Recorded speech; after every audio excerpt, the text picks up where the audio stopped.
much Evangelist Mapuranga ndovuga tinogona kuwaomberera naye zvakangonaka kutenda Mwari nekuda kwekuchishumira kwataitwa nemuvhangeri. Mark chapter 5 verse 10, and he besought him much that he would not send them away out of the country. Tiri kutaurwa apa Jesu waenda kumakuwa kwa kuna legion, madhimoni achidzingwa. Madhimoni ane one prayer request, ndovuga imwe request yatakanzwa nekuti akakumbira kuendeswa munguruwe, asi Jesu akatenda kunguruwe iyo ndo akangorova game them to the nearest, akangonawo zviri padhuze atope. Saka ndichiti zviri dangerous kufamba nemunhu waMwari usina Mwari, unorova to the nearest nemweya tsvina. Madhimoni akati tinokumbira mutiendese munguruwe nokuti ndo dziri padhuze. Saka yakuti ndinofamba nemunhu waMwari haisi nyaya, ngwarira kutakura nezvaanodzinga nokuti mweya tsvina inongotsvagawo pari easy pekungotandara naye. So thank you so much munhu wacho, but nyaya ndinaye nhasi. Mark 5 verse 10, he besought him much that he did not send them away out of the country. Madhimoni ari kudzingwa ane request yekuti musatidzinga mudunhu rino. So message yandoda kuparidza inonzi area of influence. Kana dhimoni rakasvika palevel yekuti yekudzingwa handina problem nayo, but ndakuchema mukudzingwa kwacho kuti musandidzinga kubva mudunhu rino, kuda kuti anotoziva area of influence. Kune mweya yetsvina inoperate better and greater kana iri kumufakose than iri kusemless. Mweya yetsvina inoziva chinonzi area of influence. Ukanzwa madhimoni akuti musatidzinga kubuda mudunhu rino, kuda kuti yekudzingwa tainzwa, but mukazotidzinga kuenda kure tinobuda basa, nokuti takasainwa for a certain place, certain time, certain season to a certain kind of people. Hallelujah.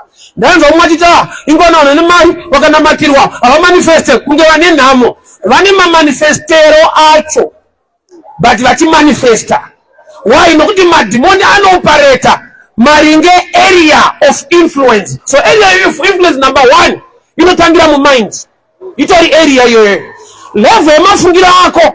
Satani anotoziva kuti madhimoni ndikataunza pauri anoparata better nokuti wagara wakatozvimakawo. Hauna nharo kana wenza unotombotaura kuti tingaitei mabranda. Zvakatonaka kuti Satani azive kuti tine mubranda wangu adangodhila naye and anotoziva kuti hakuna kunoendwa. Area of influence imind yandotanga nayo. Zvaunoswera uchitaura, your level of thinking, belief and understanding itori area kumweya tsvina. Kuzoti watiri kudhila naye ivhiri tikasanyanya munetsa iye pachacho anozvirwisa. Andogara achiudza vanhu kuti tingaitei iswe kushaya hama izvi. Saka mweya tsvina inoziva kuti patakauya panofungwa nepeteni iyi, panotendwa izvi, pakabhilivhwa izvi. Saka kana yakudzingwa manje ndopainozotaiwa musatibvisa mudunhu rino, kuda kuti pane munhu tinogona kubva but tichagire munhu anofunga saiyei, anorizena saiyei, anowirirana neyei. Why? Because takagamuchirika nepattern of thinking. Romans 12:2 inoti your mind must be renewed, get removed, renewed by the word, which means shoko raMwari rinoita renew the mind. Mind pachayo iri very dangerous, toxic according to the understanding of the earth. So inotoda the word of God kuti pave ne renewal, kugadziriswa pacho kwepattern ye-thinking system. Vanhu vanochengeta hanga pamusha havana kunotora hanga musango, vakatora mazai ehanga kuti akatransfer ari mazai. Unotransfer your mind in time of ignorance, munguva yekusaona kana munguva yekuputirwa. Saka unonochechenywa ku-wrong environment, unobuda uri the right person ari kuoperata maringe the environment. Hanga haibviswe manhenda kana yamudanga, yakabviswa pattern ye-thinking mazuva yakatorwa ikachechenywa riri zai. So influence iyoyo ikasvika kubata mind, hanga ihanga wega musango kana padanga. Saka seiri mudanga isiri kutizana kubhuruka kuenda kure, yakubhuruka ma3 meters seuku. Environment can corrupt the mind. That's why Mwari nemungu vachidakara naAbraham vakati buda panze, ishe munhu hanzwera ari mumba, buda panze utarise nyeredzi, kuda ndikuda tuve neexposure pachinhu chatikuda kutaura. Unogona kutora munhu kuborodheo, unogona kutora munhu kana Mfagosi olumukanda pa Semleth kana kuborodde okubrook chawatora muno wacho pattern ye thinking inokudza aikoko unoona imba yakakura aliko wakaka kanongodzoka kadenke boys kuseri wai ndo chaakaziva kuti kune kachi kadenke boys kanonzi kabase nevamwe unongona kangoiswawo kamwe soka wandiri mukadi kuti ndege yakazimba reshe kunzati kabase wai akabva kubase. So hanga pairi chengetwa pamba haina kubviswa manhenga yakakorruptwa neenvironment yakachochonywa wrong environment rakauya riri zai saka haina kubvira chayakatanga kuona ihuku iyo iri hanga kuti haina kutanga yazviona yakatanga yaona zvakaikomberedza ndokubva yazvozvijaja maringe zvayatanga kuona. So madhimoni ariti kudii ari kukumbira ishe mukatidzinga Mark 5:10 musatiburitsa mudunhu rino kuti dunhu rinocontributa kuti madhimoni anoparata to which level. Randiri kuti dunhu ithinking ability yako kana uchiti handina kwandinoenda because handina kudzidza handina hama madhimoni anotumirwa kwauri unotumirwa achiri kudzidzira nokuti masini yakutambisa time wega wagara unotoparata sedhimoni wakatozvimaka. You don't believe you can make it, you can do something in life. Unotongota meno panile kumsoro nesoti live pasa tinakwatinenda. Mwari ndo wakati let the birds fly. Till today ostrich doesn't fly and is one of the birds. And hakuna Bible raganzi let the birds fly no baswa ekoma kuti ostrich ya too heavy. Kana iri shiri refa nonge ichito sumuka usanduze na uye weight. Because ndege ino kondatokora ostrich 1000 ikaburuka nao. So azisi mu weight. Chinokupa claw is the shape of the design ya ostrich. Yakakura kweso kadiki musoro. So dzikasadonza musho unotofunga kuti wakaroiwa. Iba ndo zvinofunga mumwe. Wale kumusha kwenda unobata tsano wakakubata unodarika zvaurikuita. Inzwa madhimoni ari kurizena panapa. Ari kuti ishe mukatidzinga musatiburitsa mudunhu rino. Kudzingwa arambe ahana but anika request kuti mu area muno ndo area of influence strength na ability ye fish kana crocodile iri hidden mu environment. Gari rikabuda mumvura you can fight it better but rikakuisa wewe mumvura even rikasakurova rikangokutsimbirira mvura inopindira aufeme. Kurati environment inogona kuva futi help. Garo rikatadza kukuruma kana kokudii rikangokuzembera chete mumvura mvura inotoshedzera kuti bhururuka tokubatsira chinofamba manje area of influence. Tine munhu watakakura naye aigona bhora zvekuti dhu akafa kudomboshawa aigona vese munonzwa wangu asingagonawo but area of influence aigonera kwedu kwamvere chena. Saka hakuna vanogona kumaketa talent yake, hakuna club inomuona, hakuna unomuona, saka akangopera achigona ari pamvedza. Vese munoti vanogona aya vakagonera kunoita kuti vagone kunyatsoonekwa. Area of influence iri much powerful. Saka tiona even Satani chayakada kukupa makuwa anotanga trust kuti unofamba sterekere kana kuti unotaurisa here aise makuwa pamunhu anokakama ungapedzeka. Nyaya wanoda kuitaura 4 hours iyada nyaya dzifambe. Ukatodawo mangoromera kumwanga anofanira kuona kuti unodenda here maoko aripo here. Mushonga wobhora ukapiwa munhu asina makumbo even uchinyatsoshanda mushonga iwoyo ago wese roda kumhanyirwa roda kuzodiri. Saka uchaona kuti pane mafactors anoshanda nespiritual empowerment. Saka madhimoni pano ndatondiudza kuti akura zvekusvika pakuziva. Mark 5:2 mwechinyari kuti kuna Jesu ishe kana matidzinga musatitendera kubuda mudunhu rino. Urati dunhu rinogona kuita kuti results ave better or lesser. Saka ndaikudzwa kuti anonama mapoto anoda mari yakawanda but ambofaka enda kuborodi webrook kwandoziva kuti kune mene but anoswera achitendera kumufakosi. Ane understanding ye-environment yaakaita kuti weukupoto ikaboka vanorasa weuku gasi ndoringatopera kuraswe poto. research baba hapana kana mwechina kana chi understanding the environment. Chakapa Jesu pana Luke chapter 4 and 5 kunoparidza ari mboti raPita. Unoziva kuti Jesu haasiri anga ateerwa nevanhu paakaparidza ari mboti raPita. Vanhu vanga vaenda kunotsvaga hove vaitomirira vanhu vanobata hove kuti vatenge. Jesu akauya ndokubva ataura nevaridzi vebhoti kwete nevanhu. Saka kuda kuti Jesu akaziva kuti catchment area yekubata munhu unomubatira kuzvinhu zvaanoda.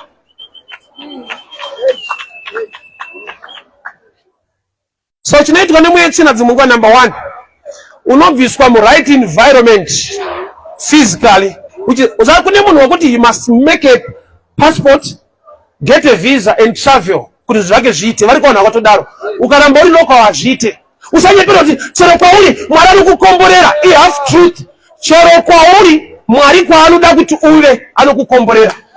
Why? Because he's the same God. Akati kuna Abrahama akaenda kuEgypt akadzoka nepfuma. Genesis 26 Mwari vakati kuna Isaac, do not go down to Egypt, stay in Gerar. Kwa Mwari kana muchikomborera kwese regai ndiende. There is a place ine blessing yako physically. Saka chona tine vanhu vakatravela vakabuda muZimbabwe vakanoita mari zhinji. Voti hazvina basa, kune basa riri kuenda ikoko. Get a revelation concerning an environment.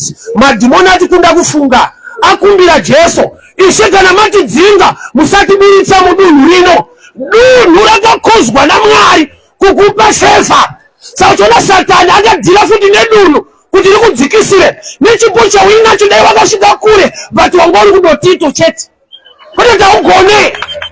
Attack yakauya pa place ikafekta the person.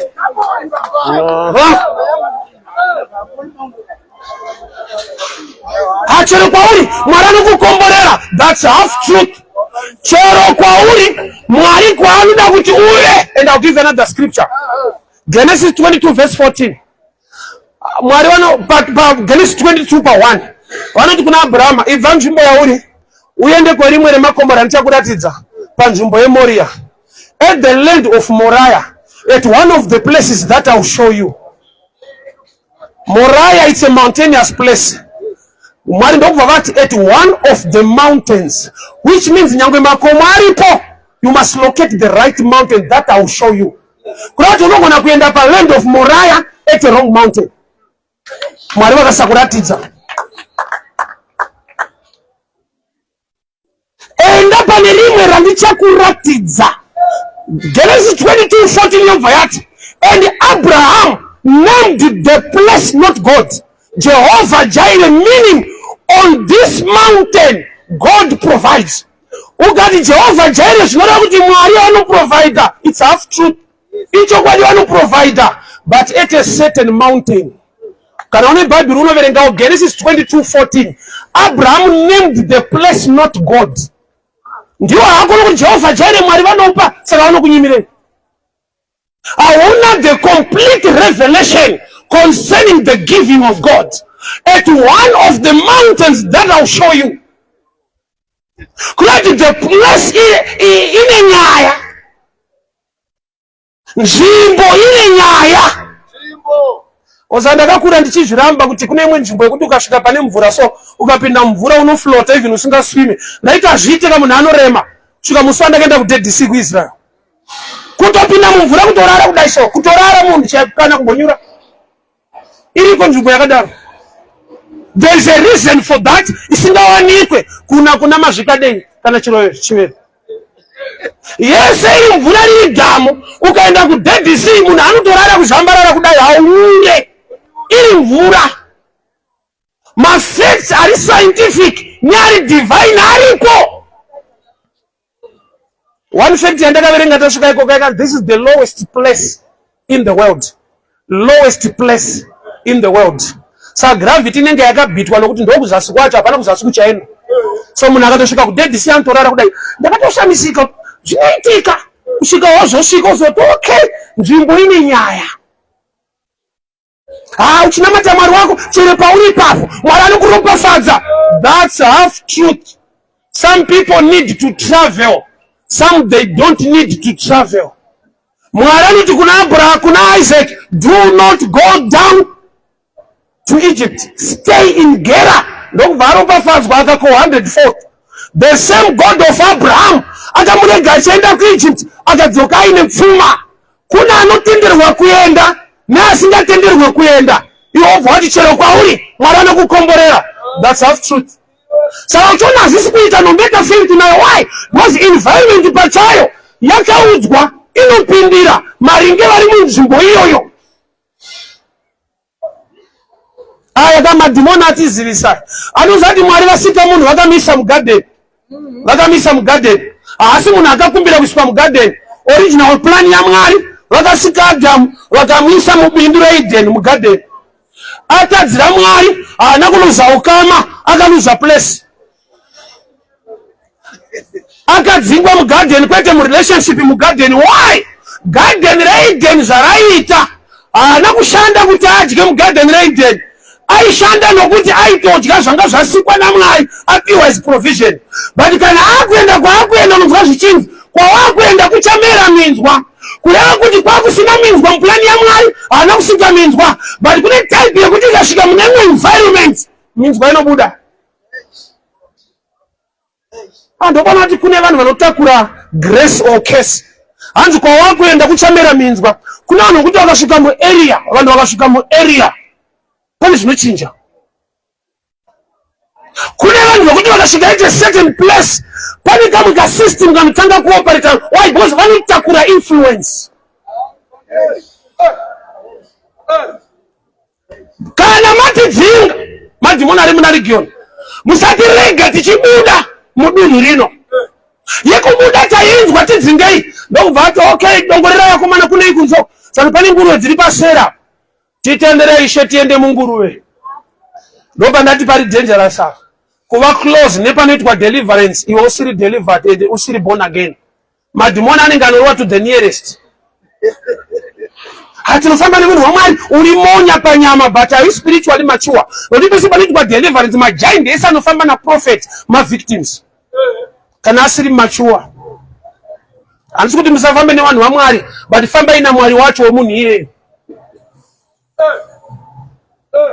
Danger yaambo ndevanhu vanofamba nemunhu waMwari vasingafambi naMwari. Saka madhimoni akakumbira zvikatitendere tiende munguruve. Nguruve mazuva adzaitova mhuka mazuva ano vanhu. Hatiwo zanguruve nekashoti nekiso. Haigoni kunyatsoti okutarisa kumusoro. Iwo vanofamba nemunhu waMwari zvaMwari havana basa razvo kutarisa kuna man of God iyewe. Baba munorohwa nguruve. Ndatopedza so.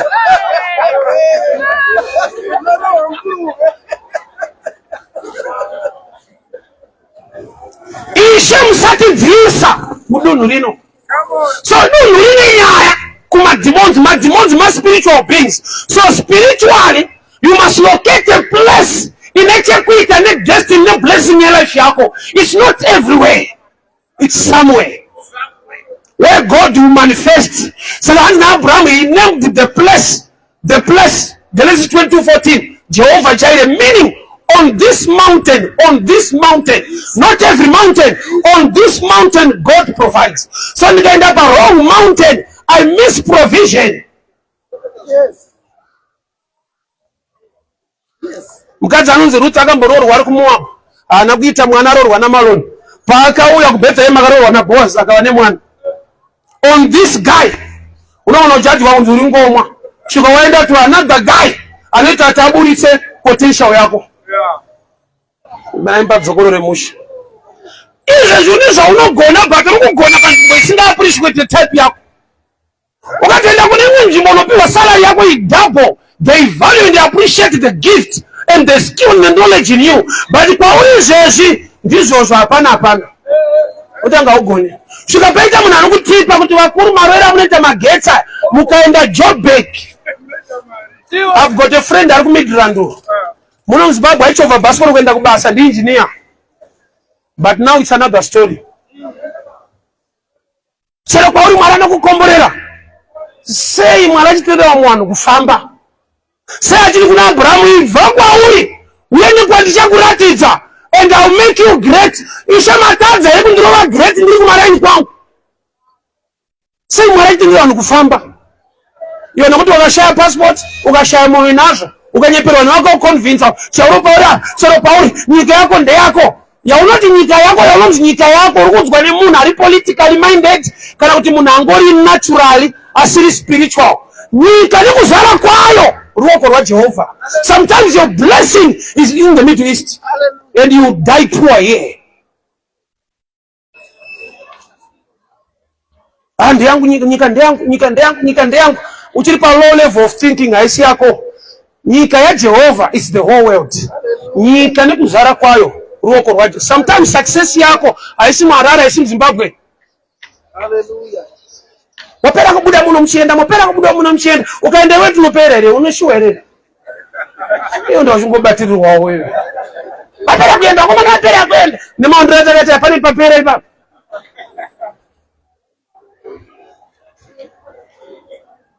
Sometimes your blessing is not in Zimbabwe. Because ushimbo endere ikoko. Kunu marano kurupa fadza. That's half truth. You need personal revelation chizaruko chenguwa chaine chekuita newe. Why? Because kuna inonzi area of influence. Kune kwatai big but ichiremekedzwa. Kwete nokuti taigona. But mu area imomo kumazuwe kujumbu. This time madhara acho. Ndauya kuhara ndobanza wanja bana zandrukuita.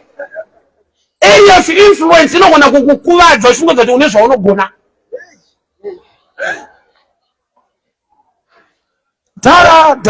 Dara kungosunduruka ipapo zonda wafana. Ndino kuna vanhu vanonzi mene ukazovaona unotoona kuti vachiri pamawani. But ndombinga dzeikoko. Temwe mchinda aitamba bhora so team Hands Portsmouth. Aita akashedzwa national team akasingagowesa. Vanoti but arikutamba wako mani. Kuzo discover kuti uko kwacho angari pasabu kuno kwananga ari number 9. Sama sabu ikoko ndo number 9 ekuno. Samari zao tsaazonyepa unongona achingodona chizi. But ari koko iko kwacho achitambe. Area of influence inodaro kuti you can be a local champion but internationally usiri recognized. Saka madhimoni akumbira Jesu ishe kana mati dzinga musati dzinga mudunhu rino kune a pattern sautona even nekumuri kune dhimoni rine a pattern rekuti ndo zvaita Sekuru George ndo zvakuita Cosmas ndo zvakuita futi Neva avanobvira vaonana vana but dhimoni raopareta naSekuru Kosi charakaita rakazva kuti Kosi anoenda manje ndo rati Kosi gara watipa mfana madhira anoitwa. Indemwe sekuru wangu wainditi mfana mukadzi apiwe mari yese ndikati ndwana sekuru. Saka urusara ne mari yechi yemurume apa yababa. Yainzi yababa yacho. Yakasire kutenda property kana zvimwe zvinhu yekuhurisa. Saka vakafa ne mari yababa. Inaona tokuuraya ka mari yababa. Aisi mari yababa imari yenhamo. Dhimoni rinotoziva kuti ukeche panda mari yacho. Sapanda ka statement kanoita chichengeteka. Aicheketi inzi ndeyekuhurisa inonzi yababa mozohura mberi.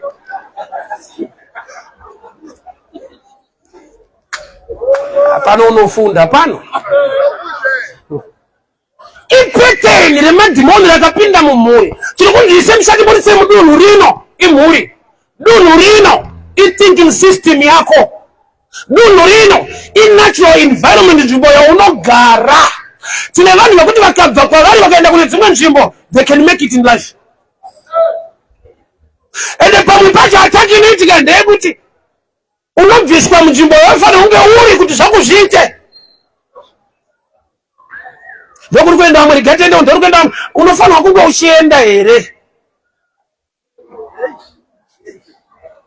Zviri nani kuregedza kuenda passport uinayo than kunyepera kuti tichienderei. Why? Nokuti kusaziva kuti kuenda kwako kune blessing. Satani anataka ku passport. Haugoti Mwari take me far. Uda kuenda far usina passport far kunde kupi. Ndanda chegutu. Ndishandise internationally kwanto da passport.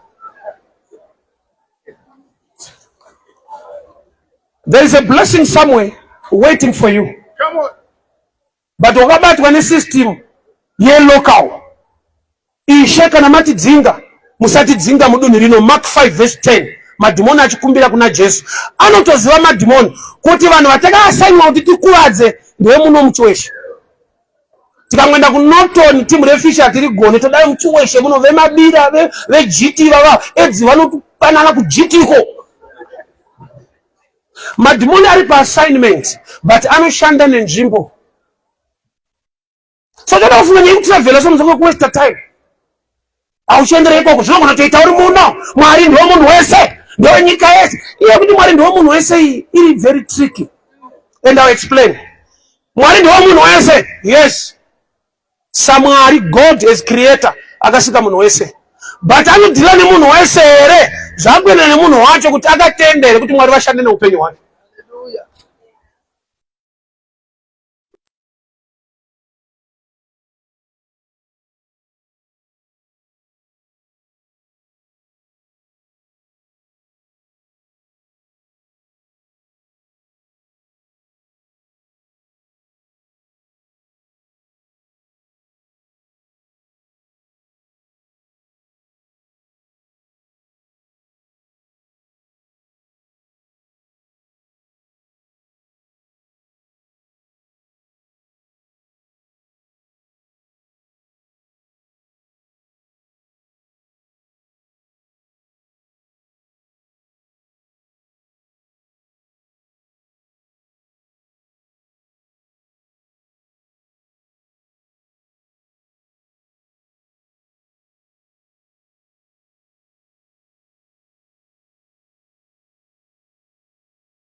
Taenda kubhawa tichida kuona bhora. Satani wacho manje asi mwana mudiki and ane experience akatanga kudhara basi. Hakuti enda unohura anotienda kubhora. Anoziva kuti bhora rinoita half time. Munombomira kuona Lionel Messi, mochimboona Messi. Bhawepo. But mwandogohwesa chete patui vava. Pane wana anogohwesa. Ndikukutaurira. Pane wana anogohwesa chete. Kuti vino unopera 0-0 but kuku kunaenda 1-0.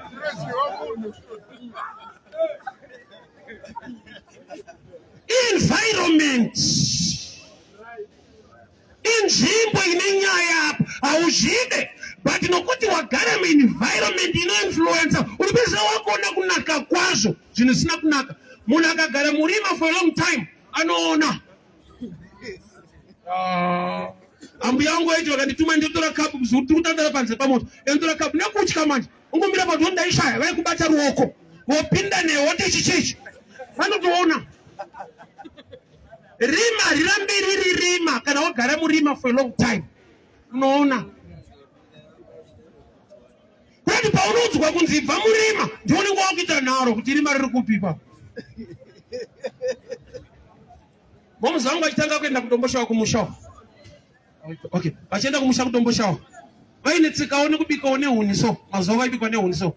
Mukangoita tutsumbo kuda panze misodzi wozodzikira unomona sadza. But vagara 2 years. Havachabuda misodzi. Saka ndaifunza kuti kusimba ndavasimba. Kukuwara. System yakatanga ichireacta zviri normal kuti hasisi normal. Unosvika pakuti zvisiri normal. Wagara mazviri for a long time. Zvanormal. Ndakambopfeka magamshoes magamboots. Ida kufamba ndainzwa kurema. Pandakazoona kamuka mfana kumapurazu kachitobva kachanawo. Aremera. Unoremerwa muri vaenzi. Unosvika pakujaira a system isiri normal ikaita normal kwauri. Ungodya na 11 wozodya manheru na 6. Chinonzi lunch kwauri kangori kazita hazvishandi. Ende zvanormal. Svika munhu pano kuti ndiendese ndakuendesa kulunch unotema ndipa mari yacho. Unoziva kuti haisi nguva yekudya. Nhamo yakaipa. Unopedzisira kuti vanongotata kutonzi lunch. Madhimoni ari kukumbira. Ishe musatidzinga mudunhu rino. Ari kudzingwa Yesu naJesu. Ari muna John Mark 5 verse 10. But ndobva ati chichemo chatinacho 1 musatibvise muterritory only they are assigned to a territory. Kureva kuti atakela shoko dzimwe nguva inongoda kuti ubve kuHarare chete.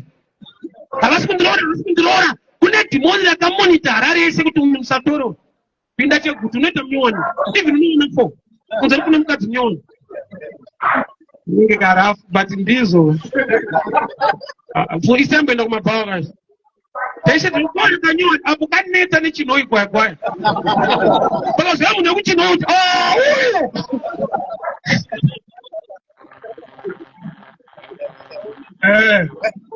Sajona fambi haiti fambi kumaraini kwayo.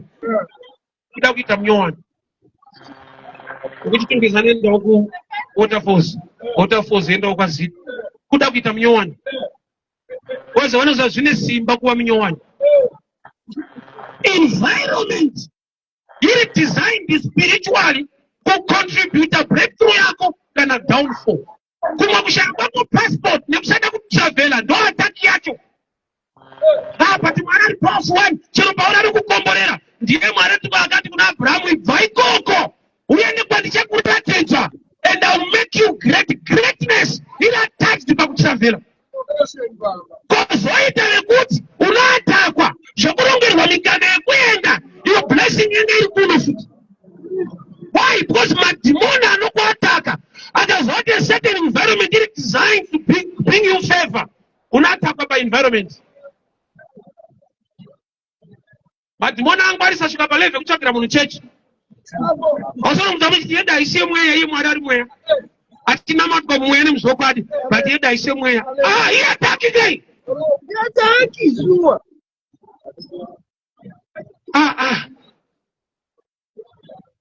Ataki inosvikira pachechi. Mwende kubemwe level yaataki muchechi kwete pachechi muchechi uri muright church inoteera futi. Unoitwa mukuru weSunday school. Pano pari zononzi kuda ine vana panza vanoita noise neuri mukuru utobuda. Taurira ka zvimwe zvigaro zvitya mhani. Kanga uchinzwa pachiparidzwa ndinongori panze nevanhu. Ndo ataki yako ka. Timoni rotozoti ukaramba uri muservice unopona. Saka piwa chigaro chekuti kana vana vachita noise unobuda nawo mobuda mesi. Iye ataki kuchechiyo. Satame nemweya chini akagraduate. Satana anotanga kunetsa iwewe akatanga Adamu naEvha kudhara ane experience. Kumachechi anotera ane zvaanoita imomo futi. Pane scripture anoti Jesu apinda mukereke mamu nemukadzi anga akakombama musana. Anga ane challenge yebackbone. Dhimoni rakaopressa musana. Savanzi anenge akakotama kudai. Jesu ndokubva amuona. Zvinotoda Jesu kuti aone. Wachakukombamisa ndechekuti usaonekwe. Unenge uri munhu mukuru but unenge uri kwapana. Aone zvesize yako unoona zvaona adiki. Iye ataki. Samadhimoni ndo atondingwadza. Kutokumbira kuti Ishe kana matidzinga musatibvisa mudunhu rino. Oye kudzingwa haisi problem but tine area of influence. Saka there is an area of influence concerning your gifts, concerning your skill. Tine vanhu vokuti ukangotisavhela zvavo kuruka kwaunotita musoro ikoko. Kunoita kuti uvake imba utenge motikari uite zvinhu zvikuru. But kwauri kurukira newe unoshandira anda itori ataki. Zvaunoita ito zvine breakthrough yakakura but hauzoti zvinonyanyotendwa kupi zvinoappreciatwa kupi. Ndakuudza yemukomana aigona bhora kudomboshawa. Akafa achigona bhora kudomboshawa. Vese munoti vanogona vagona but aigonera ikoko. Ikoko hakuna timu inouya kunoko. Pane ligi yeikoko. Itori ataka. Sachana timu kana ichinzi kuregetwa inofighta why? Because mukaenda pasi pemuti kune mweya wokumutiko. Kune mweya wokusaonekwa no matter how talented you are. Why? Nokuti makamera avo vakaisa kuPremier League. Uko dzinongoya dziri newspaper kuti yakati yakawina. Yanga igona hatina basa nazvo vakawina zuva izvozvo. Saka unotengwa sei kunga kwako. Iko kwamonyorwa nzi timu yenyu yakawina. Auniyambira dzimbari fighter relegation. Uko hakunyorwe masters kunongonyorwa 2-0. Apo uda kumaketa gift yako. Influence yaatakwa na devil. Izvo zvilife yako inoenda kurelegation. Nemweya chino. Inotoziva. Saka uchiona nemhando yevanhu vanotamba nawo Satani akatocalculata. ndoti murake tikada kuti asasimuke mupe vakomana uchinja shamwari akusi kupanduka kuimprova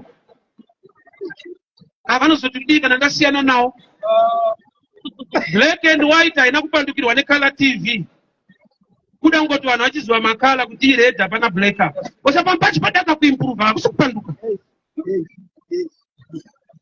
ndinoti muupenyu kune vanhu vakabudirira kwete nokuti vakadzidza asi nokuti vakadzidza nevanhu vakavaendesa kure kuroti vaunotodzidza nawo itori ataki yakundinzwa taki yaukadzidza nayo itori ataki ndokunatangira ataki yako nokuti tine vanhu muupenyu vaakupupura kuti kuona ndakuno kustates ndakadzidza nemwana waningi Joseph chakamupa breakthrough ari kujeri akapinda mujeri kwete rembombera revasungwa vamambo mukubhuroka tamba nevanhu vane pfungwa dzinodhonza mushe mungoenda kumarepi mese iko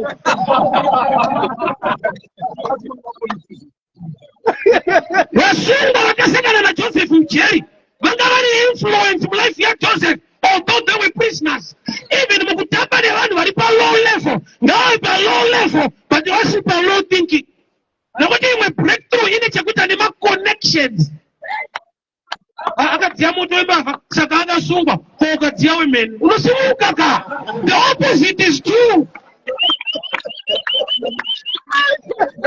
akuma so influence yakatangira kuti pashamwari anhasi vanhu vanorambana mumastreets siyana neni nhanze inenge ichiitika waibounisana kuti ndiyari kundikuwadza pese panetera zvine musoro but hatoita time iye aiziva kuti mwana walengrod unoenda kumusha kwavarayirwa iye anosara ndakati imwe dhenja ine mapanha ache anomadhara edai andamirira kuti ndara aite sei akafa ndotora imba ndara kuti haasi kufa asi kufa madhara kuti haafe ukaita munyama unomutangira ukamirira imba iyo unosvika kudenda uchichema kuti ishe ndanyudzwa panyika apo dhara handikuwati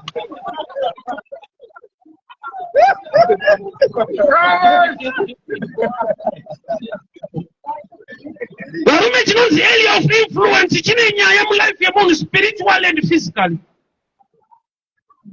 There are people who are successful today because vakarelocata. Why? Because kwaakaenda gift yake enda appreciate kwa better. I've got a friend, you know the guy, Temba Gorimbu. Pavenda kustates vapiwa imba na rock unofira muhozi kuita zvekutamba ndechiombera maoko chete. Area of influence yesport yaanotamba inoattracta vanhu vane potential yekuchinja life yake. Iyo ndopanoswera kudraft unokuwara draft hasi kuti yakaipa but timu rekudraft ungodokesa zuva. Kana sport yaunotamba inongokuudza kuti pane kwatichaenda kuti changoenda kumba kana tapedza tsoro tona mangwana boys so munochembera nazo izvi ndikoko zvinoswera zvichiitwa. Ngatione munamato wokuti Mwari show me. Hallelujah. Kana makati kuna Isaac, do not go down to Egypt, stay in Gerar. Show me where to stay. Kana makati kuna Abraham vaikoko uye kwanisa kuratidza I will make you great, show me where to go.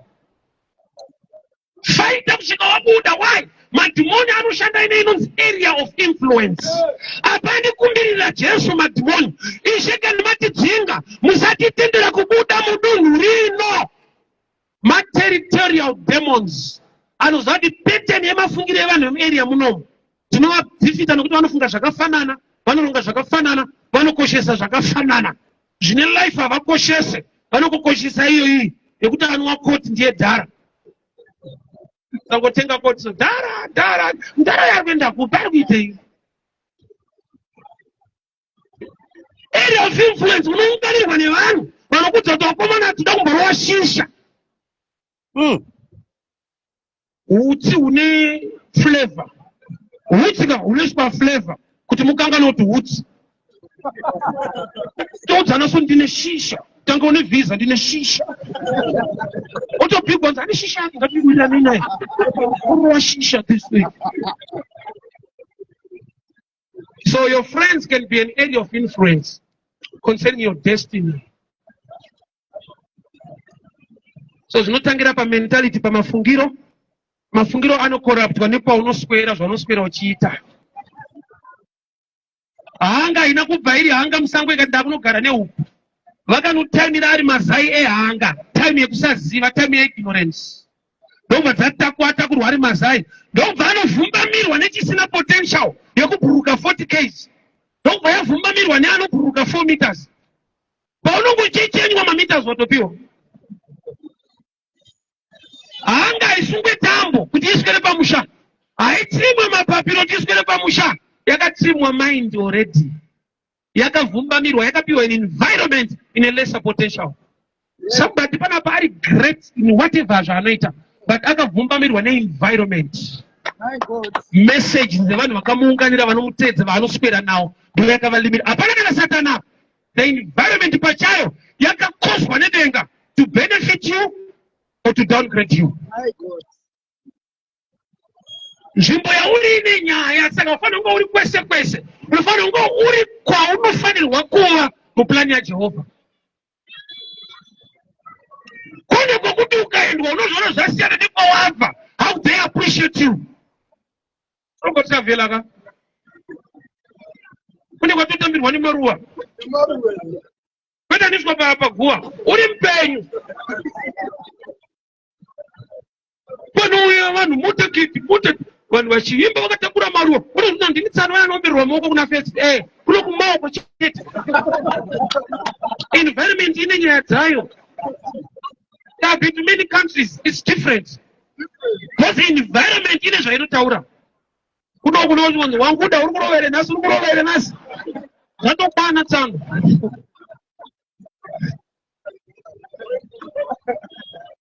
That's why we chose to go international in a network. Internet. Why? Because you don't appreciate the same. Environment in a journal gonna good.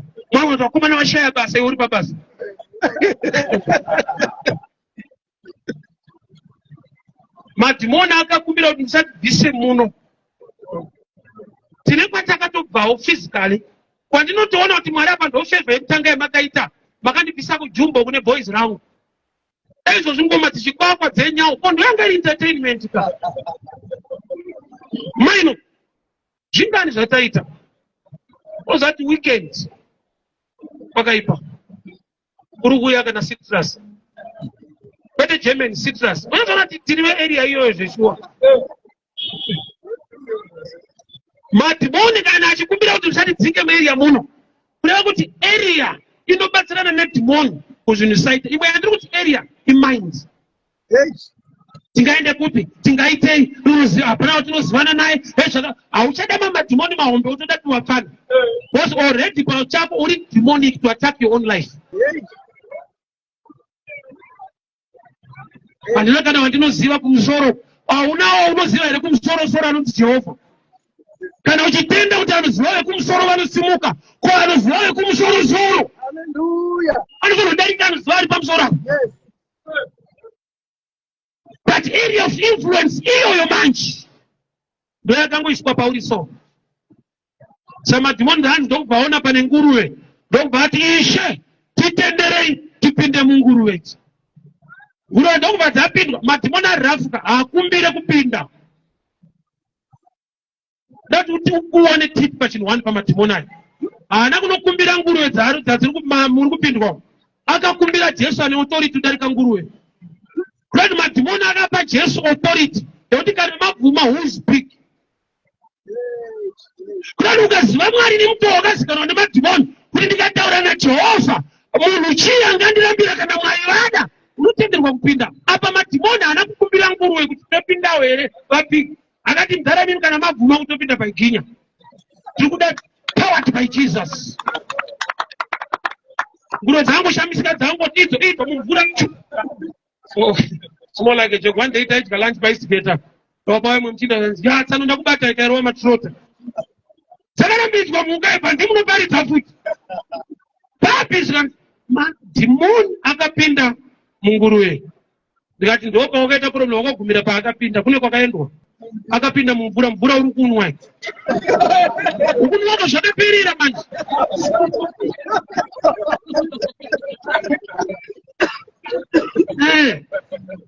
Kune kwakazoendwa. So area of influence. Chinhu unofanira kufaita wega nekuona wega. Kuti ndagara panzvimbo ino for a long time. Is there anything positive or good that's changing in my life? Sana wana attack kana anyone. But environment yandiri, vandinotamba nawo, reasoning yevanhu vari paarea pano, mandinogara, mungaite kuti life ichinje. Vakarushinga nehove ringori mumvura. Mwana weshisha haite mwana seveswimming, zvingori natural. Ukaberekerwa imomo, wanenga tiri imomo. Une age of influence, inokubheka. Saka nhamo yandaita ndeyekuti munhu akanyengerwa kuti chero pauri wari kukukomborera. That you have to, it's not complete truth. Zvinonzi chero pauri Mwari pavanoda kuti uve. Saka Abraham akanzi bhaikoko muende pandichakuratidza ndichakuita munhu mukuru. Ko Ishe matadza kundiita ndiri kuseri kwedera. Pandichakuratidza. Why? Because it's an area of influence concerning your gifting. Ndiko kuti tikasvika totolemekedzwa. Area hiyo ina appreciate better the gifting than dzimwe area. Totozviziva. Tinoko kuti vanonetseka kuti auya zveshuwa here ndiye. Kunoko kuti vamwe nzano vakupa sera. Doing the same thing but to different people, different environment, it's not different result. Yes. Zvafana respect yandinopiwa newe nevana vangu yakatosiyana. But ndiri the same person. Kuvana ndiri baba, kwandiri kwauri ndiri mupesi. Vana they are worried zoti baba mamuka sei. Yongoti mabula wadi. Auchape zvakawanda. And nani tekuudza zviri kunetsa noza kuti nongopfuura uzvako. Ishe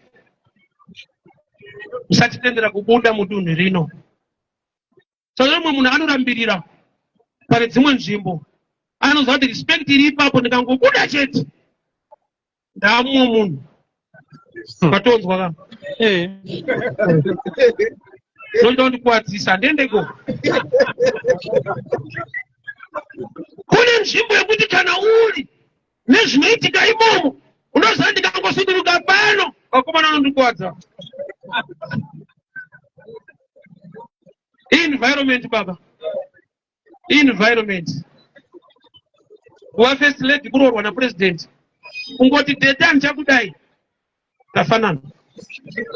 Saka unoti tikafarisa sei. Kulemedzwa kwedu pari pana mudharo. Hama ndinetsa ndakuenda. Zosera tapa kiye shuga kwatemu. Dzoniso not makomana ka. Ndakaluza area of influence. So kana munhu ava munashe ndopane nyaya manje. Hallelujah. Wapinda mu environment inonzi Kristu. Yes. Une zvaunokonza for your favor. Nokuti wakagara muna anokonzera kuti zviitike. Hallelujah. Vakusangana nazvo zvisingaitirwa muri kuona anodzidzira Mwari kuparidzai. Zvinoitirwa munhu waMwari. Yes. Prophesy baba. Pazvichiuya pandiri. Anotozotsenga ndiri. Asi anoti Mwari vakakushandisai munhu weshe Mwari vaku. Ndaiudza hapo nditi vanhu vanocomplaina. Tamufundisi ari kunzi ane zvakati kong'anga ine mombe wani dzekushopera makadi kupopota kuti uchisvikirwa so mombe unodzidii ndedzasekuru kung'anga hamune problem nazvo. Tamufundisi wacho atone mabusiness fund fundisi wacho haasi straight haasi kutsvaga Mwari ane zvakati ane marori. N'anga ine mombe hapana akapopota kuti but unongosvikirwa iwewe saka mombe unodzidii ndedzasekuru zvatopera. Asekuru wacho vapi inini but unongochimboti asekuru vachauya wakutora futi nanzo mwachita unoda kuappreciate kwa sei icho chiri chipo chawakapiwa naMwari pachena. Macheso kuridza waleta gitari chipo kupinda $5 pachipo ichocho. Hapana akapopota kuti kubereka uchigona chipo atori mukati achiridza wabhadhara kuti bato wakukanda imwe futi kuti ndiswa bhesi. Isitoro wasongoti zvipo wakomana makapiwa pachena uipai pachena. Vanonzi panyika dzano. Why? Because shoko raMwari nekuita kwaMwari upenzi kune vanoparara asi upenyu kune vanotenda. Saka hatingafanani. Our time is done. Area of influence ndoyakakumbirwa Mark 5:10. Ishe kana matidzinga musatiburitsa mudunhu rino. So not chess box ndo dunhu racho. Matimona kuti mukatidzinga hatina problem. Tinangoenda kona iyi. Mukatidzinga hatina problem toenda kona iyi. Why? Because takapiwa a territory to command. Saka kana tichioperata muterritory takatsvaga vanhu vane thinking system yatinogona kucorrupta, vatinogona kuabusa, vatinogona kubira destiny dzavo nokuti vari mudunhu rino vane mufungiro wakafanana, vane maitiro akafanana, vanorespecta zvakafanana. Kumapurazi kwataigara kudhiraivha wetractor aidiwa nevakadzi kwete tractor rake remurungu. Vakadzi vekumapurazi vakakona uri patractor sounonzwa moyo influence baba. Ukazoona kudhiraivha gonyeti uno ndakatambisa rudo vakaperera kutractor. But chakakolonaiza pfungwa yochi influence territory. Ishe kana matidzinga musatiburitsa mudunhu rino. Kuna anofanirwa kuwana visa abude munyika. Hakusi kuti usade nyika yako. Area of influence. Mwari anoti Abrahamu ibva ikoko ndichakuita munhu mukuru. Ndakisavhila nyika dzakawanda. Ndine zvandaona maZimbabweans akawanda. Vamwe vanga vasina chavanogona vari kuno. They are doing better there. Gogoita vakaenda under attack yekuti vakabva mune zviri better vakanoita worse. So nyaya haisi yekutravhela ndeyekutsvaga pfungwa yaMwari paarea of influence. Hallelujah. Chaunogona izvi unobhadharwa kudarika times 10 mari vari kupiwa nhasi. Barinya kuti hauzive kuti ndekupi. Satani akakuvharira vanhu vanokuziva ikoko vakati ramba uchirova pano pane pachibonzi good boy. Uri kurova good boy. Work of the year. Vana havadye work of the year. Vanodya salary. Handisi kuti ushashande zvine simba, but shandisawo simba. What is power? Knowledge is power. Iwo kutoshanda nesimba, shanda nesimba. Handa problem nekushanda nesimba. But pakushanda nesimba, shandisawo simba. Knowledge is power. Nokuti zvaunoita izvi ukandozviitira pane imwe nzvimbo ndaona pa within a year wavakamusha. Ataki ndeyekuti wakaiswa muenvironment iri kukontrolwa nemadhimoni kuti wese ari muno anokufarira imba yepakembi. Ndatopedza ndiende kure. Afa kunovigwa masoti patagara mukembi. Kembi ine zvayakamuudza kuti haubvise rent, haubhadhare mvura, haubhadhare magetsi, hauzoudza zviri pasaidi ma kuti chivaka yako zvinongonzi uripo. Ende zvinhu zviri safe zvakanaka, but destiny yakabatwa nemweya wenzvimbo. You must break out from the territory. Iri kutorwa advantage nadevil. Zvaunoita zvichipo ichi chinoda kuappreciatwa somewhere in a better way. Makore awadhonza nemakore mashoma adhonzwa nemumwe ari kuita the same work like what you are doing. Ari kune imwe nzvimbo. Aita zvinhu zvikuru mulife. I met a guy. Handisi kuti vari kushanda kwakaipa. Ndinongoti ritore manzikiro vari kutora. Was a friend. Aishanda ku chicken slice. Ndobva angodzingwa mene zvakaitika. So it happened kuti mukadzi akawana COS ndokubva aenda kuCoventry. Ndokubva azotera. Pandakaenda last year, zvaakandiratidza aachiva. Unyanzoona nzvimbo dzinokubatirira vanhu. Raaita kuno akanoritira somewhere. Zvaachiva muupenyu pagore chete. Zvonodarika kana 5 years. My God. Kuno kunongori good boy work of the year. mazwi akasakuboha wafa. Kuti zvakanaka zvofanira kuboha nokuti hazvina kunakisa mulife mako.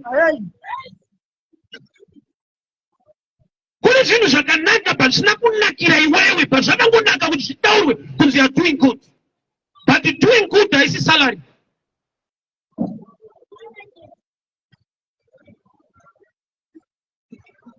Baba, kana uchida kutenga mushopa wabvunza kuti unoshanda basa rei, vane surprise tag. Saka kana ukashanda nesimba unotenga nesalary kwete nesweat. Saimboremekedza ziya rako risabudire mahara. Pavanotengesa chinhu price yeshuga kurovha ndo price yeshuga kuna minister. Life iri unfair zvekutodaro. Washanda uchisweta neashanda agara muoffice price yeshuga yakafanana. Life yakuda kuti mentally dzimbodonza. Saka chiarea ichi manje ndochinoshandwa nemadhimoni. Zvanzi Mika 5:10 musati bvise mudunhu rino. Sei dunhu rino takari controller, takaripa a thinking pattern, takariunzira a system rekuti wese ada kuenda pamusoro vanongourayana pachawo. Kune mwe team isiri kugona bhora kwete nekuti haigone bhora but mastrikers vakasungana makumbo. Wana ada kuita shasha saka uyu akasunga uyu akasunga uyu saka vari kurohwa. Zvokuti unoshamba kuti but masters anoroya. Ita research yako yakakwana vanhu havanogona bhora but takamboritamba katoriziva kunzi Mariyo anenge agohwesa Mariyo top goal scorer. Hapana anogohwesa gore rino. Kana uri kuno kuti akagohwesa ane maki acho unomuziva ka aiti akagohwesa terepera 1-0 inonzi natimu tamusatauri mazita kusipatu taivina 1-0 nemwe muchinda kusvika yarazobuda kuti ane maki mukomano ane loko kungoti why havasina why influence area ya territory yamapinda kana iri yewitchcraft ukasaita breakout unoitwa a failure uri champion nokuti vane witchcraft vanocontrola masystems ako. Une zvaunotogona dai wakasvika kure izvezvi but nyaya iripo ndeyekuti uri under a system yeinfluence yakaasainwa nadevil to attack your potential kukunyima maconnections yevanhu vanoziva kuno appreciate kwazvaunoita. Kana vakatokuziva kwaunoappreciatwa chipo chako vanokudza disadvantage ikoko but manje haisi nyika yako manje hazvisi safe kunenge kwakazodai manje kovaripo vari kuita hausanoudza munhu uchitirongerewo basa anoti kweda kubhadhara akuite buda ka proof yekuti akubhadhare buda akubhadhare 1 years 10 years akuite andolanguidza vakati varimeimbwa chaito siya imbwa uende mumada tunamatinota adawo yake imbwa yacho kuti saka hatisi imbwa vari kunyepa tiri mafadha hatisi imbwa kunyepa pada kiretwa ka environment kokuti vanhu vangorizaina mamechi wasari vasakweda kubhadhare uda chibatishuwa nazonzwa mumwe hanzi kwaona kusingabhadhari sai nekuti akubhadhare sei achiramba aripo anoenda nesecho hanzoti nenge lunch box kandei kuzotora zvinhu but hanzi kwamona sorry ane secho ungotaura but hanzi kwamona ane secho chete akubhadhare but kune zviwanikwa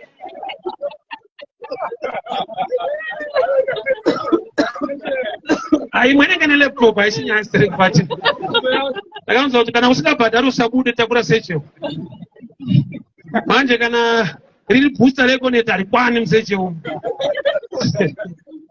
ndikanipedze ndichidai. So area of influence ndei 7 Kings chapter 4 mukadzi ari kunzi enda unokumbira zvitini from your neighbors. So your environment determines the number of jars you get. Kana mukadzi achigara kuSunningdale anawana zvishoma dai anga achigara kuChitungwiza aiwana zvakawanda.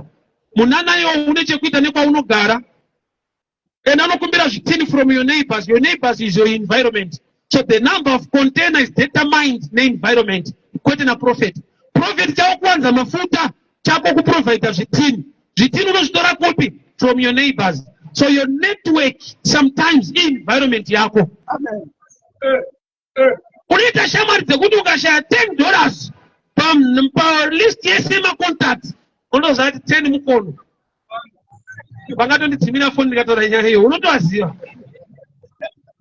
environment yako haidariki $10. or 35 tsvaga mucontact wako kuti ndipo 5 ndisiropa yako cash handina yako handisi kumari nakazoti environment yako.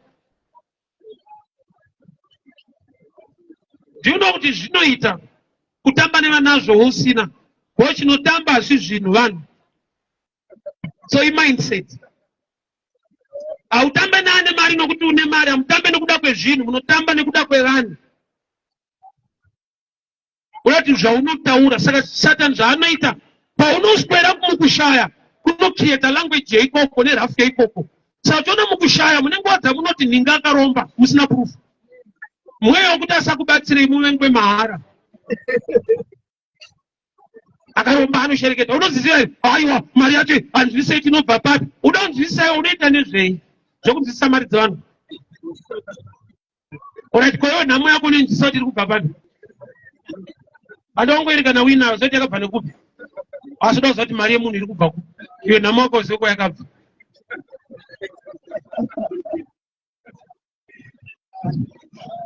So environment inotocreate even from today. Be a good person. Gona kutaura nevanhu zvakanaka. Why then are your network ne good character? Hallelujah. I've met people vekuti havasi palevel yangu vari kure kumusoro, but chakaita kuti ndinosvikawo kudhuze ikoko pane zvataka-maintaina pakataro. Zvaunoona kuti munhu mari haana, but is a good guy. Hallelujah. Kugutu chaiwo unoita kuti munhu ungogamuchirikawo. Yes. Kwete kuti munhamo imomo uri rafu futi. Yes. Kana ndiwo zvako. Hausada munzaona achiti ndinga habatsirika, hasi kuti ndinga hana nhamo. Nhamo vakaiona, but unoti habatsiriki. Iye ine nhamo, chinobatsirwa munhu kwete nhamo yacho. Unogara pamba patsano, ukatumwa unovhara change. Wega unyazoona kuti hazvina hazviiti. Kuda kuti sisi vadzoke manje. Kwatsano ikoko uri kuba futi. Anozati sisi vakarambwa iwo haubvunze taufa. Batisana bheki, uda kusara ndiwani. Kana tsano zinenge tinowirirana. Kana tsano wanyowani. Utsano unetse kuchinja. Kana tsano wanyowani ukapera power. Create an environment that is favorable for your gift and your life. Yes. Usingagamuchirwe suduruka. Yesu, Bible rozari unoticha vanhu kuramwa. Iro unoticha patient. Rinoti mukapinda muguta, muchida kuparidza, mukasagamuchirwa, bvisai bhutsu, zunzai dust, muroi pasi, kuti taurai navo nyengererai mushe munyatsopara. Kana vasingade rovai pasi. Tumwa nashe anditipadze vasingade zvavo kutongobvisa so pa kwaona kutumwa nenhamo watumwa naMwari. Kana varamba Mwari wacho wendiwani wangazobvuma iwewe. You create your own environment, because environment pachayo yakatumwa for your good kana kuti iri undercast to attack your potential. Takaona vanhu vaigona masports vakafa nenhamo yeti vanga vari lesa vachienda mberi. Area of influence yavo ndoyange ine difference. Mumwe aigona ari kwedu ikoko kudotito, mumwe akagona ari paPrince Edward. Mascouts akamuona vakaenda naye kuBelgium. Wekudotito ariko izvezvi ane ngoro yake ari kusunda. Vanhu vanenge vachimunongedzera kuti anga akaoma murumo. Apa aomera. Asi anga akaoma.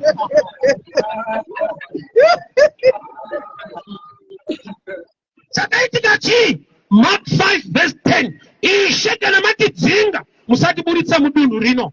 Kuda kuti madhimoni ari territorial, anoataka vanhu mu-environment, anocreate mafungiro ekuti no matter une potential, but kana wakaberekerwa muchiarea ichocho inourayiwa nenzvimbo.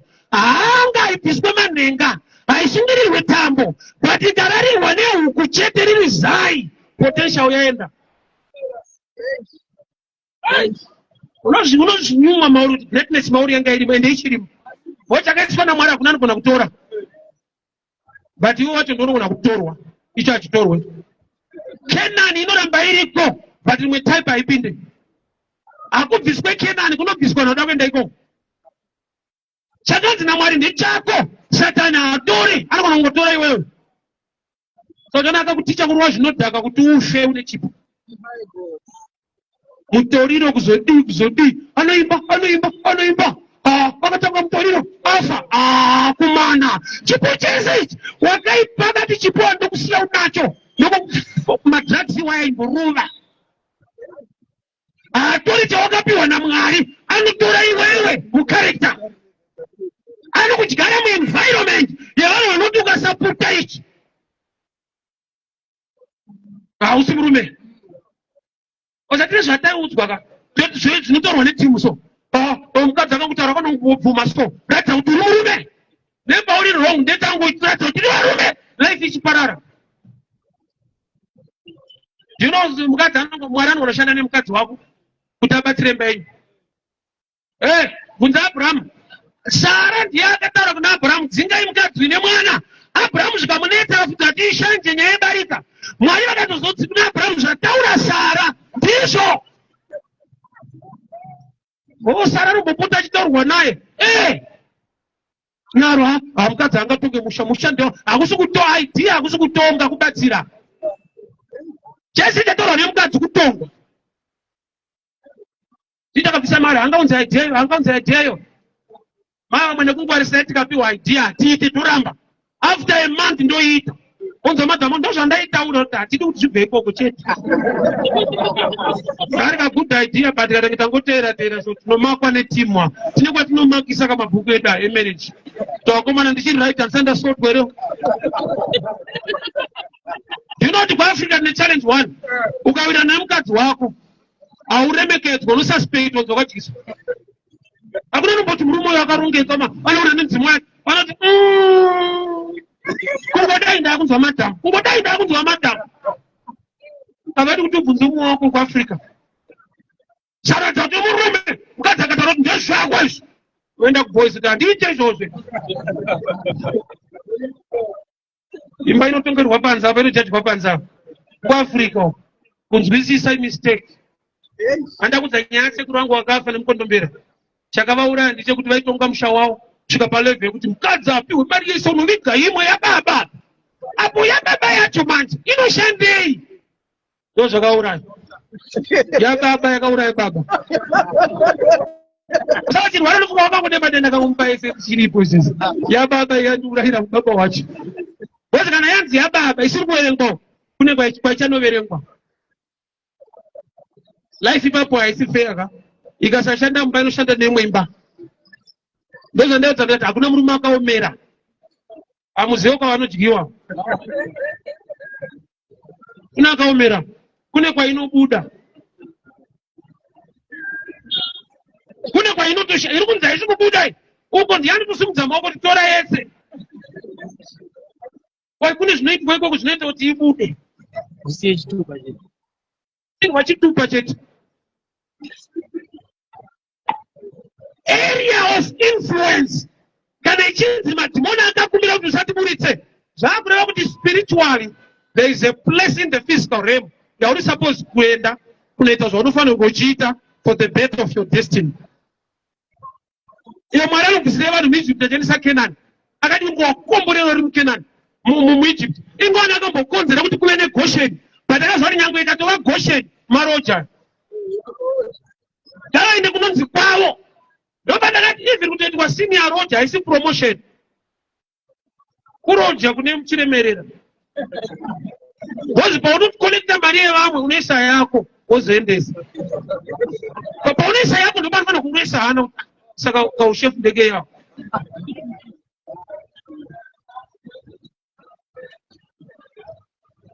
Area of influence hove ine strength kumvura iwewe une strength muna Kristu ukabuda muna Kristu wakaipa knows what to do with you. Munhu akatsika munhu nemota kana wakangwara unomhanya polisi manje unomhanyire polisi unozvisungisa kusungwa kuri nani dano ukamirira povha inouraya mota inopiswa newe wacho futi. Why? Because zvemutemo vane hasha uko nyange vaine hasha dzinokontrolwa nelaw unotoona vakumezha ipo patsikwa munhu muri kumezha neiro vai munhu amira itimezhe vanenge vanichokudoti atsikwa anga ari wrong ndomayomande zvinoita kuti tsikwa uri wrong asi hamuzive unoti wese atsikwa ari wrong vanomezherei kana atsikwa ari wrong vavanongosvika zvati watsika munhu handei uri wrong unoona kutora choko baba Ongochi pakupi, ongochi manya zvakadi, uyo anga apinda pangari papi, onzwa tichaenda kukoti. Munhu wacho yatopera, zvomana kuti enda koti, avasitomurova yatopera to. Avashandise hasha nyange vainadzo, dzinokontrolwa nelaw. Povo inokontrolwa nema emotions. Watotsika munhu zvako. Wese akaziva kuti mota ndeyekusaidi kupi. Mota dzine masaidi kafuti. Dotipedza. Manya kupolisi. Ipovo manya kupolisi. Aistorwa maparabhola. Unopedza wega, unozvikwatisa wega. Andiko ndokurambira andiko. Area of influence. Pauri ndoko anofanira kunge uri remind yaMwari. Kana kuti ungoriwo ikoko nokuti wangotiwo ndishendere ikoko. Sometimes there is need to travel concerning your destiny. Haisi yese environment yauri yakaprogramwa naMwari for your better. Pamwe pacho pauri ndipo chaune mweya kuda kubuda futi ipapo. Kana uri mu right place, dzimwe rinokuataka rinokupa pfungwa dzekumbobuda. Muna mari gobuda, omarukuita maru. Vari kuita nebasa ripi? Vari kuita mari. Because half truth is dangerous. South kune mari. Uchiita rei hazvibvunzwa. Uchigara kupi hazvibvunzwa. Kune mari. Mai koko richedza ndopa usisazodzokeka. Kana kuti ukadzoka unongotara pabhodha ye. Kuti zimu rari kutora magrosari. Chikuru kuonana. Unenge wakanzi kune mari ka.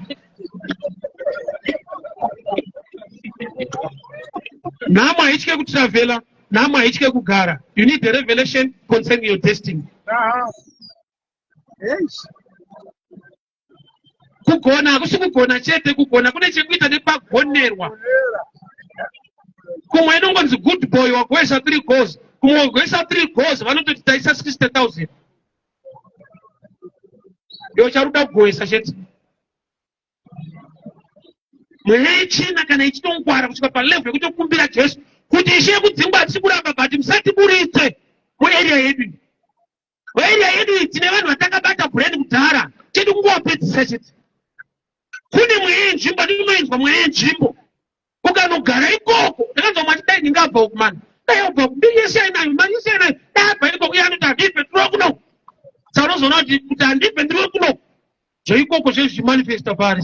Asi akangobva yani zvinoita mushe. Why? Nzvimbo ine madhimoni aya anoikontrola. Kune player unotozwa kuti akabva mutimu iyi anoende kuro. But timu iyi inenge chingomita star wayo. Chibaba chaikoko. Chisiri kuenda kure. But chef chaikoko. Group leader, group 5 leader. Wezvekufoira ikoko kugroup iroro. Aende group 2. Bado matara ipapo. Environment inoita kuti uremekedzwe zvinhu kuita muchifoira Messi. Why? Because kukunda Jona hakusi kupasa mari zawo, tikoti ndakakunda ningi. Ndamboita namba 33 ndikandifara kumba mudharaunda kuti ndapasa. Ngati ndakufara soswaro ndikandakunda semu. Ndara ndopakati hatina zvatiri kuita. Semu 34 and 33 ndikutofara. Mandofaya ari kungobhitana kuudofo hwawo ikoko. Environment kedu kekuti semu akandiona nenge kuti aya madhara tichifoira pese ndiri madhara semu. Environment yatakagadzira champion asiri champion.